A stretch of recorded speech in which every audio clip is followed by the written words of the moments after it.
예루살렘 성전은 솔로몬이 세웠습니다. 그래서 이 성전을 솔로몬 성전이라고 이야기합니다. 그런데 이 첫 번째 성전, 솔로몬 성전은 바벨론 제국에 의해서 철저하게 파괴되었습니다. 그리고 세월이 좀 지나서 바벨론에서 돌아온 유대인들에 의해서 스룹바벨이라는 사람을 중심으로 예루살렘 성전을 재건하였습니다. 그래서 그 성전을 두 번째 성전 혹은 스룹바벨 성전이라고 합니다. 그런데 이 스룹바벨 성전은 솔로몬 성전에 비해서 너무 초라했어요. 일단 재료부터가 좀 싼 것을 많이 썼습니다. 그래서 딱 보기에도 허접해 보였습니다. 이것이 유대인들의 마음이 많이 아팠겠죠. 그래서 헤롯 대왕이 예루살렘 성전을 증축 및 확장합니다. 헤롯 대왕, 대왕이라는 칭호가 붙은 것은 헤롯이 유대 나라의 그 영역을 많이 넓혔기 때문에 대왕이라는 칭호를 얻었습니다. 그런데 한 가지 헤롯은 정통성이 부족했어요. 그는 에돔 사람이었습니다. 에서의 후손인 에돔 사람.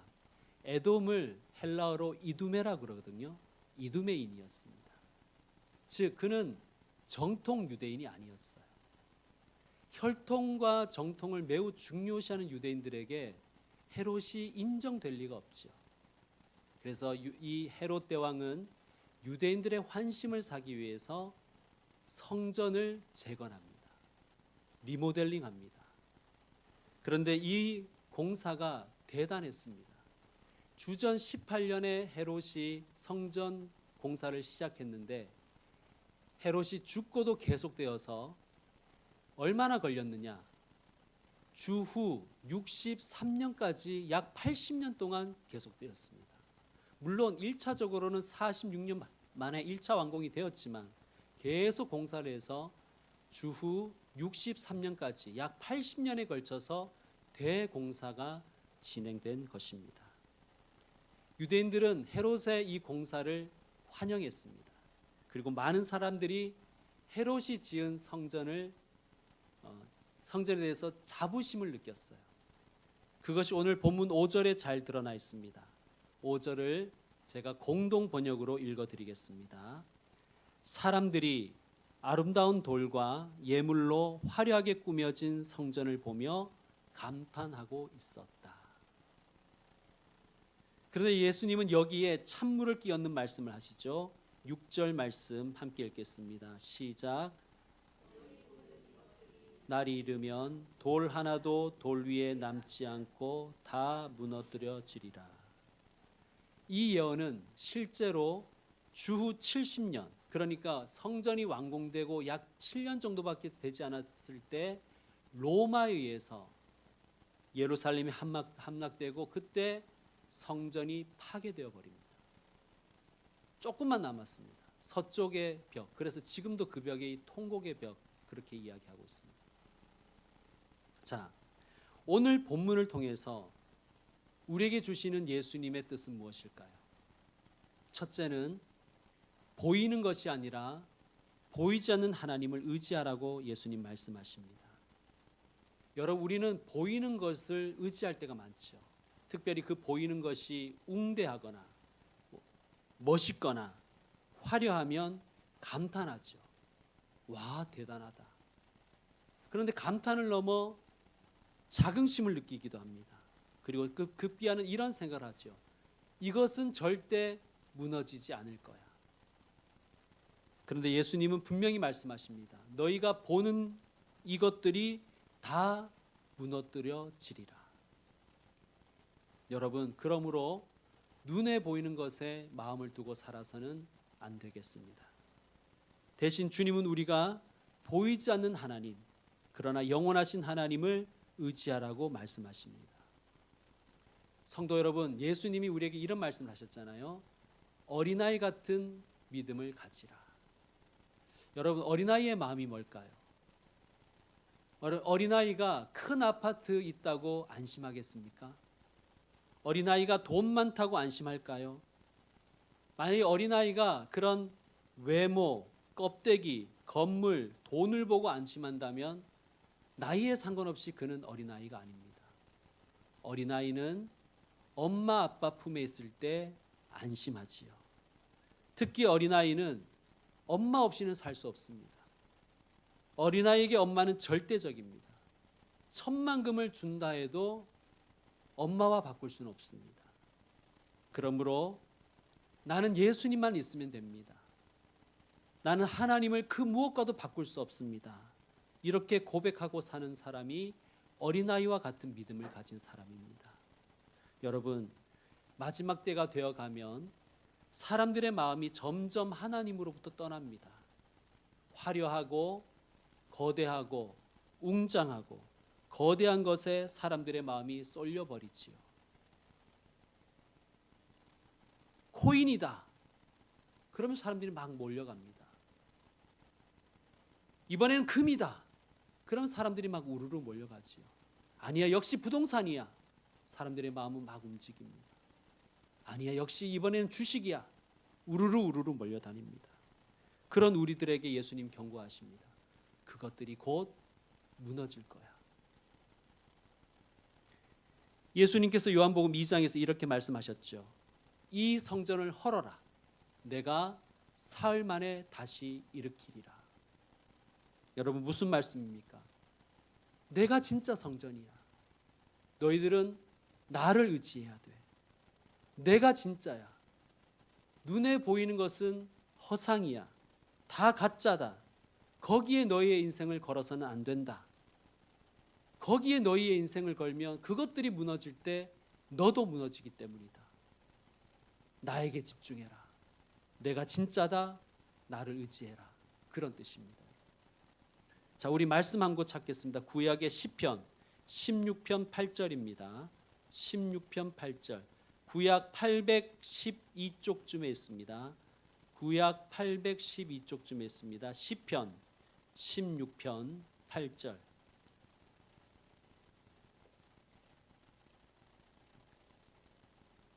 시편 16편 8절.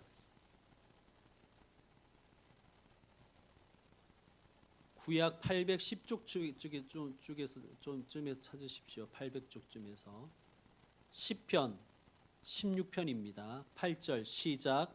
내가 여호와를 항상 내 앞에 모심이여 그가 나의 오른쪽에 계심으로 내가 흔들리지 아니하리로다. 아멘. 주를 항상 내 앞에 모시라는 거예요. 그러면 내가 흔들리지 아니하리로다. 예전 성경은 내가 요동하지 아니하리로다 라고 번역했지요. 여러분, 그렇습니다. 세상은 다 흔들립니다. 세상 것은 다 흔들려요. 건물만 흔들리는 것이 아니라 내 건강도 흔들리고 나의 재산도 흔들리고 심지어 나라도 흔들리고 권력도 흔들립니다. 그러나 오직 하나님은 요동하지 않으십니다. 하나님은 흔들리지 않으십니다. 그러므로 하나님을 의지해야 되는 것입니다. 하나님 의지할 때 우리 인생이 흔들리지 않는 인생이 될 줄로 믿습니다. 자, 말씀 한 곳 더 찾겠습니다. 고린도후서 4장입니다. 신약 290쪽쯤에 있습니다.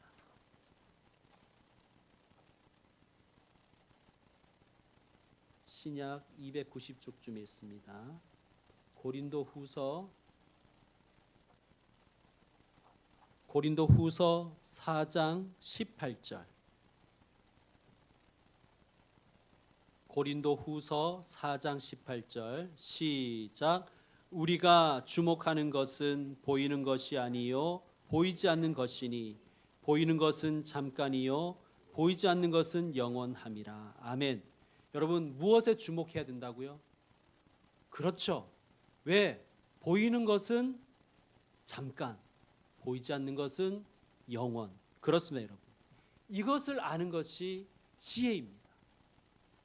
보이는 것은 잠깐이다. 그러나 보이지 않는 것은 영원하다.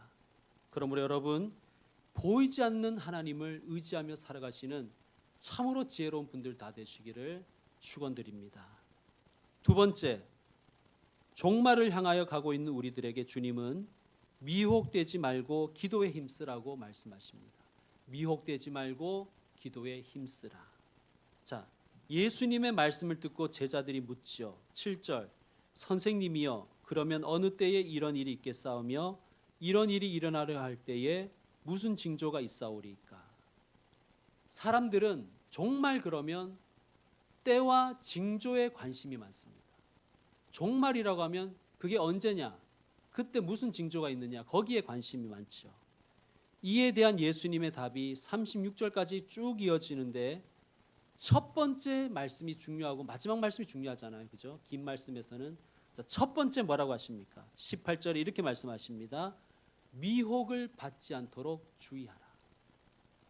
미혹 당하지 않도록 주의하라는 거예요.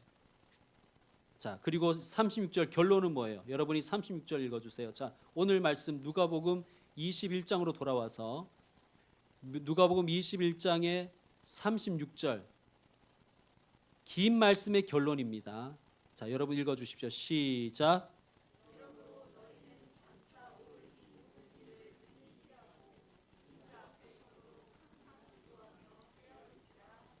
아멘. 자, 종말의 때와 징조에 우리는 관심이 많은데 주님 뭐라고 하시면 물론 징조에 대해서 쭉 말씀해 주십니다.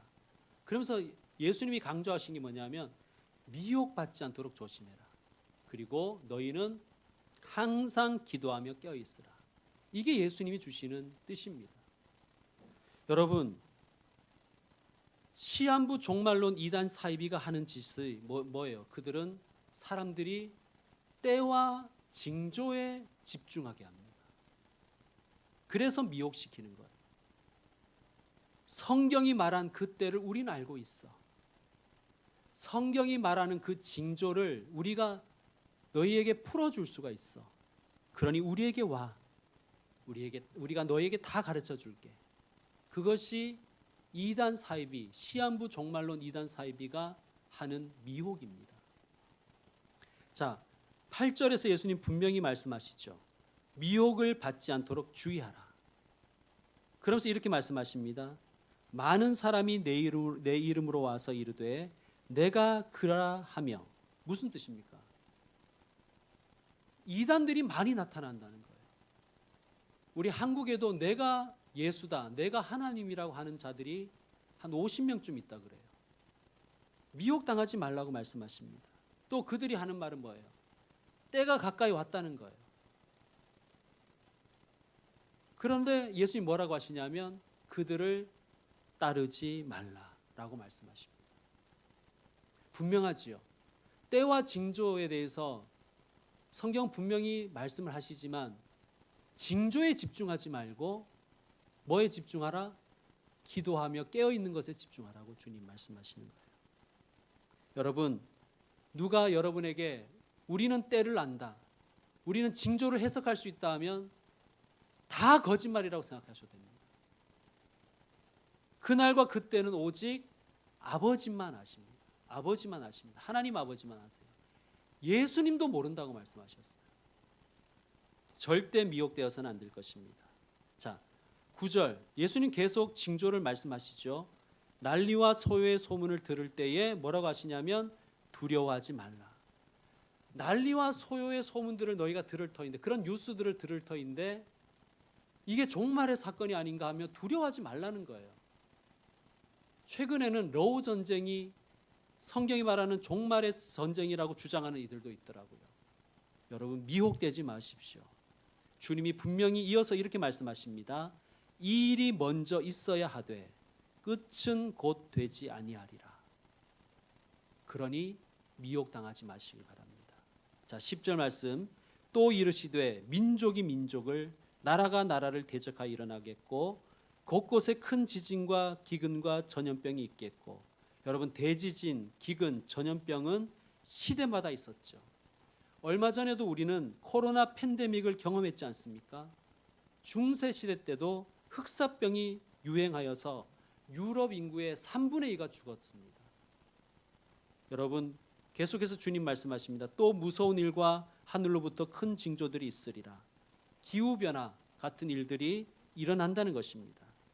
그리고 12절에 또 예수님 말씀하시는데 뭐라 그러냐 하면 신앙 때문에 박해받는 일이 있을 것이다. 그렇게 말씀하십니다. 자, 다시 말씀드립니다. 예수님이 분명히 종말 전에 일어날 사건들에 대해서 쭉 그 말씀해 주셨습니다. 근데 예수님이 이 말씀을 하신 이유는 그 징조에 집중하라는 게 아니라 깨어서 기도하라는 것이 예수님의 뜻인 것입니다. 자, 36절을 다시 보시면 이러므로 너희는 장차올 이 모든 일을 능히 피하고, 무슨 말씀이냐? 징조들을 통해서 알람으로 삼으라는 거예요. 여러분, 우리가 알람을 켜두는 이유가 무엇입니까? 우리가 알람을 왜 쓰죠? 깨기 위해서 쓰는 것 아닙니까? 깨닫기 위해서, 시간을 깨닫기 위해서 쓰는 거잖아요. 알람을 통해서 인자 앞에 서도록 항상 기도하며 깨어 있으라. 이것이 주님의 뜻입니다. 최근에 이란과 이스라엘의 그 전투가 있었죠. 제가 그걸 유심히 봤습니다. 이란이 280발인가의 미사일을 쐈어요. 어마어마한 양이죠. 그런데 이스라엘의 피해는 인명피해입니다. 아주 적었습니다. 약 300발의 미사일을 이란이 쐈는데 35명인가가 그 피해를 받았더라고요. 왜 그랬냐 하면 이스라엘에게는 아이언돔이라는 그러한 시스템이 있었기 때문입니다.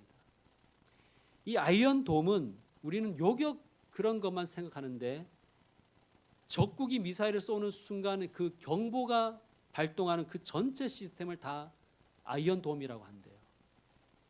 이란에서 미사일을 쏘면 딱 쏘는 순간 경보가 울린답니다.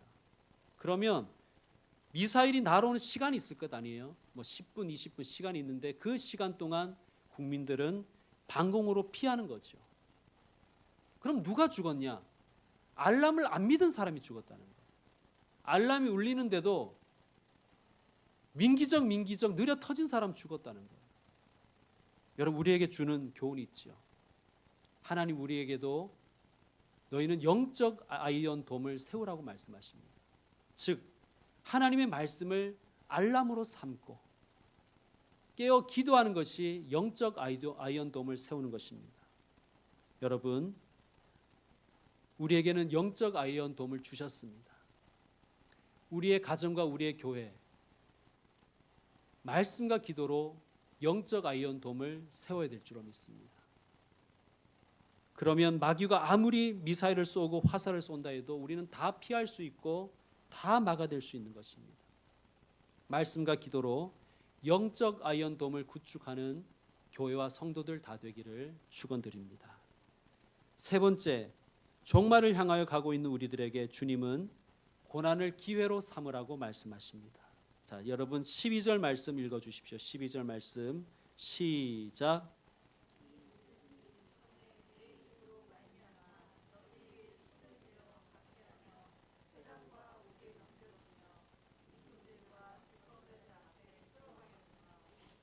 종말의 때가 되면 교회와 성도에게 박해가 있을 것이라고 말씀하십니다. 이것도 종말의 징조입니다.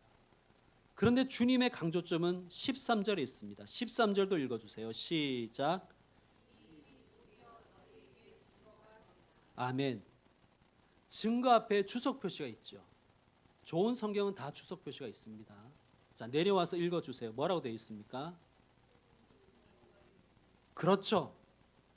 이렇게 해석하는 게 좋습니다. 이 일이 도리어, 즉 신앙적인 박해들이 도리어 너희에게 증거의 기회가 되리라. 복음 증거의 기회가 되리라. 그 말씀입니다. 자, 예수님 말씀하시는데 종말의 때가 되면 신앙적인 박해와 고난이 있는데 그때 너희는 다 모여서 흰옷 입고 휴거를 기다려라 라고 하지 않으시고 뭐라고 하시냐면 종말의 때에 증거의 기회로 삼으라는 거예요. 자, 따라합시다. 고난을 기회로 삼으라. 그렇습니다, 여러분. 종말을 대하는 우리의 태도입니다. 자, 우리 말씀 한 구 더 찾겠습니다. 로마서 말씀 찾겠습니다. 로마서 8장 28절. 250쪽쯤에 있습니다. 신약 250쪽쯤에 있습니다. 로마서 8장 28절입니다. 로마서 8장 28절. 자, 여러분 읽어 주십시오. 로마서 8장 28절 시작.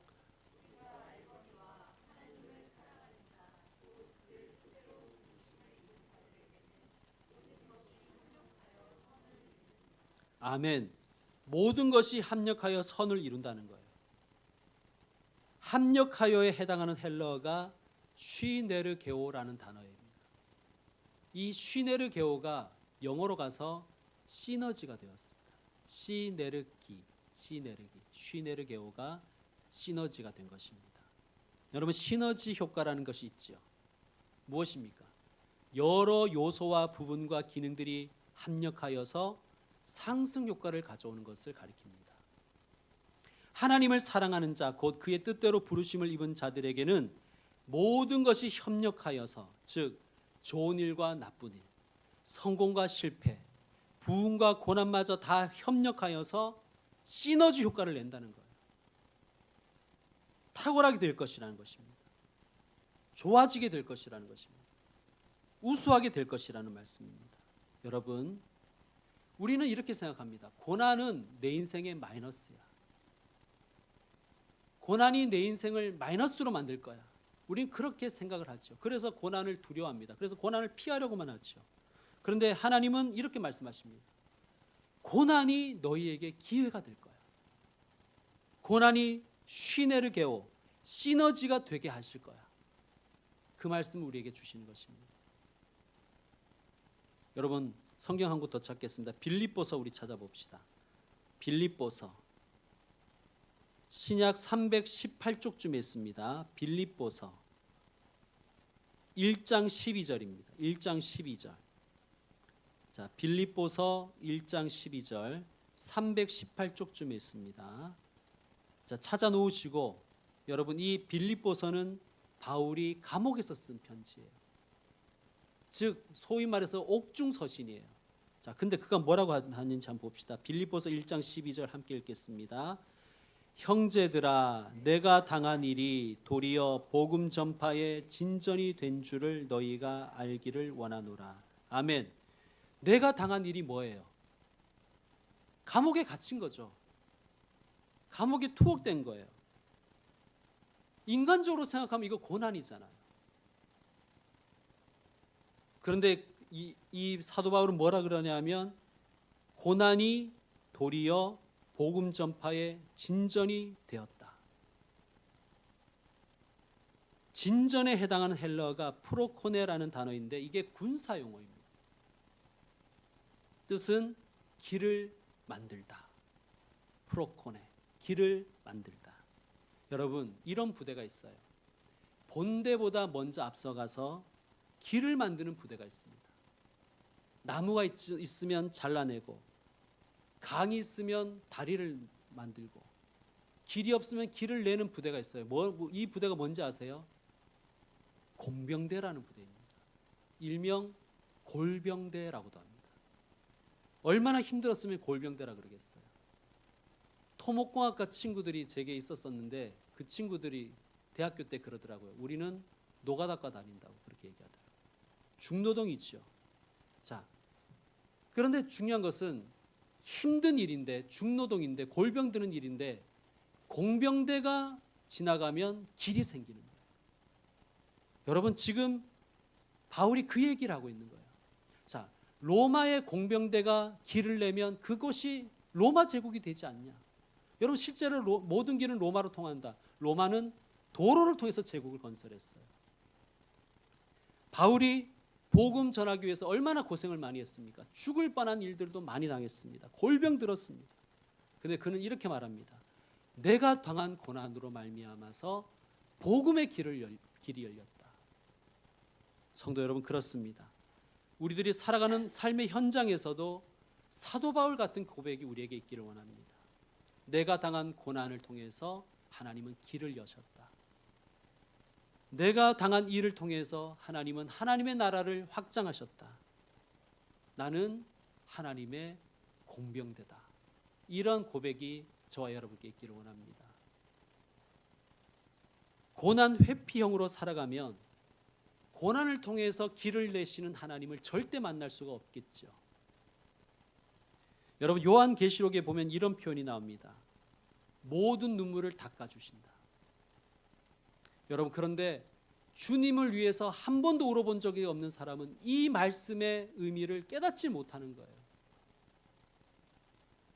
주님 때문에 운 적이 있어야 눈물 닦아주시죠.